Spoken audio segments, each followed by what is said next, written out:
What's going on, everybody? My name is Lula. We're back with another video. Today's Wednesday, first day of the injury reports for the NFL. So I wanted to talk about the Colts a little bit, what we're looking forward to this week. Listen, guys, I know we're 0-2, okay? And there are a lot of red flags, okay? Most namely, AR's consistency and accuracy and the run defense. Those are the two biggest issues. Now, we foresaw the AR, accuracy and consistency. We're just hoping that gets better. Hopefully by, mid to late October, some of that sorted out and he can be a good quarterback. What we didn't know is our run defense was going to be shit. And going into the year, I mean, DeForest Buckner played most of the game on Sunday when we were getting bludgeoned, killed. I mean, absolutely mollywopped. It was bad. And he didn't make that much of an impact. Grover Stewart, Dio Dangbo, Kwity Paye, Laiatu Latu, Taven Bryan, all these other guys. Who cares? Tyquan Lewis. Listen, DeForest Buckner's out for the next 4 games at least. Laiatu Latu has a hip injury. Of course he does. I mean, that's just the worst. The hip injuries are always the worst in the NFL. Hip and back, cannot play around with those. So, we're missing one definite starter, one rotational piece at the very least in Laiatu Latu. And, now we got our backs against the wall. We're sitting here at 0-2. 0-3 is a death sentence in the NFL. The last time I remember an 0-3 team making the playoffs, Houston Texans 2018 with Deshaun Watson. I remember they was 0-3. When they went into Lucas Oil and got their first win in Week 4. And that season, the Colts actually started 1-5, came back and ended up being 10-6, finished the season on a 9-1 record. So listen, you don't want to overreact too much this season. You can come back from these things, but we don't have Andrew Luck right now. And Anthony Richardson right now is nowhere close to Andrew Luck, not even close. So we got to flip this around immediately. And no better time to do it than Sunday when the Chicago Bears come to town. Now listen, I know the Colts defense looked absolutely horrific on Sunday. I rewatched every single snap of that game on YouTube. Man, it's just unbelievable. It's unfathomable how we could let a backup quarterback-led offense run the ball for that many yards. Over 230 rush yards in the first half. And we're playing Malik Willis and co. Now, listen, Matt LaFleur, I respect him. He's a top 5 coach in the league. Josh Jacobs, a top 5 running back in the league. I'm not disrespecting them. But the general rule in the NFL is when you don't have your quarterback, your offense takes a hit, right? Because, okay, if you have a backup in, you're probably going to do more short pass things. You're going to run the ball, be more run-focused. So defenses should be able to counter that and stop that. We did not do that. Okay, that's a massive red flag. And not only did they run the ball with success, they ran it with massive success. 230 yards plus in the first half? Nah, son. And everyone wants to talk about, well, the Colts didn't score a lot of points. The offense looked like shit. Richardson threw 3 picks. Well, the time of possession was so skewed. Every time Green Bay touches the ball, if they're getting a 5 or 6 minute drive, right? Anthony Richardson's not going to have as many drives, as many chances. So I know that we didn't score a touchdown until late in the fourth quarter. Garbage time touchdown to Alec Pierce doesn't matter. And people want to point the finger to the offense. Well, listen, the defense was a bigger concern for the Colts on Sunday than the offense. If you actually know football, listen to me, okay?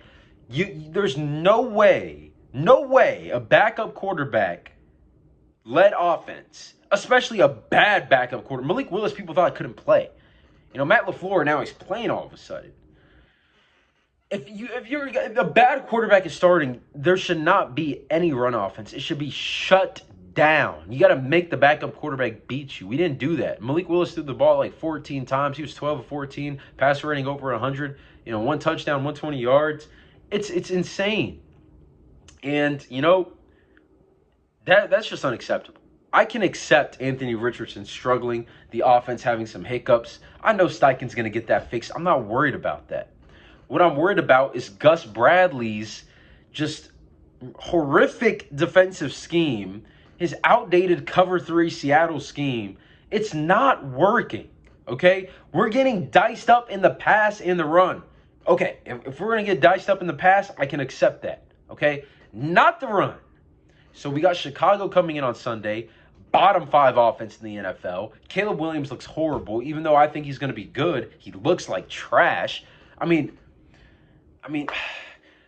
if they somehow look like a potent offense come Sunday, okay, the season's basically over because that means we're going to be 0-3. Because the Bears' defense is going to give us issues. They just are. They got a really good defensive team. Matt Eberflus, I think, has done a decent job with the defense. So I think that we have to get this fixed on Sunday, okay? We got to get our guys, we got to rally them up, and we got to make some sort of different impact on the defensive side of the ball. Look, if the Bears have more than 130 rush yards combined, I'm going to be discouraged. We probably lose the game. If Caleb Williams is out here throwing dots and Odunze and Keenan and DJ are getting all these open, separation, okay, that's a problem. And look, they played 2 really good teams, right? The Bears, 2 really good defenses. The Bears defense, the Texans defense it's pretty good. Not really good, but it's pretty good defense. The Titans defense is also pretty good in my opinion. Not really good, but pretty good defense. And they couldn't do anything against them. I know our defense is worse than the Bears, than the Texans and the Titans at the moment.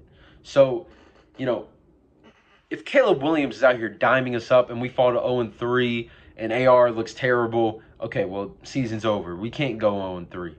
Hopefully Steichen is motivating these guys. Good news, we are getting Josh Downs back. He had a nice connection with AR before AR got hurt. Really good slot receiver. I think he's going to be an excellent slot receiver in the NFL. So look, we got our targets. We got our whole offense is healthy. We can't complain. Downs, Pierce, Pittman, Adonai Mitchell, the tight ends AR just doesn't throw to tight ends. God knows why. I'm sorry, I don't understand it. And Jonathan Taylor in the backfield. I want to see Jonathan Taylor get at least 20 carries on Sunday, and I want to see the Colts win. I think we will win. And it's definitely going to be one of my eggs. Side note, the eggs went 2-3 last week. I just can't get it right. The Cowboys and Ravens losing outright at home, both of them, I never would have guessed.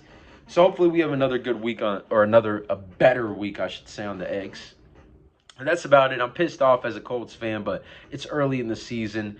People always think September and October are the Super Bowl months. No. You want to play your best football going into November, December. You want to get wins, of course, whenever you can, but as long as we win these next 2 games against Chicago and Pittsburgh, I'll feel a lot better. That's a wrap on the video, guys. Thank you for watching. Like, comment, subscribe. Leave ideas in the comments if you would like. I'm down to talk about whoever, whenever, whatever. And, have a great rest of your day. Hopefully the Colts can get this dub on Sunday. Go Colts!